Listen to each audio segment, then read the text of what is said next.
السلام عليكم. اليوم بغينا نهضروا على موضوع ديال الطبيعة باش نحافظوا على الطبيعة. كيف ما كتشوفوا هنايا تبارك الله والحمد لله طبيعة نقية هنايا.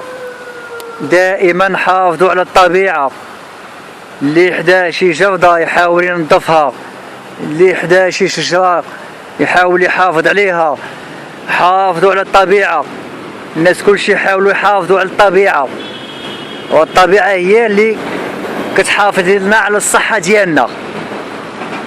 ها هي كيف ما كتشوفوا الشجرة هذه، ها هي تحت منها كينقي.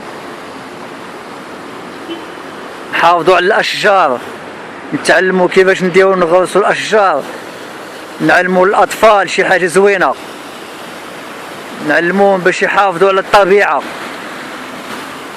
وكل شيء عايش غير بالطبيعة تبارك الله.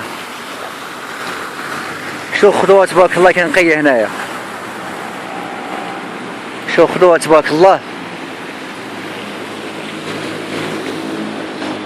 الناس كلشي عزاز عليهم الطبيعة.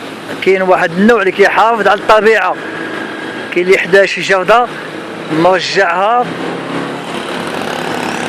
نظف من الدار ديالو، نقية من الدار ديالو. وكنطلبوا من الناس باش يحافظوا على الطبيعة.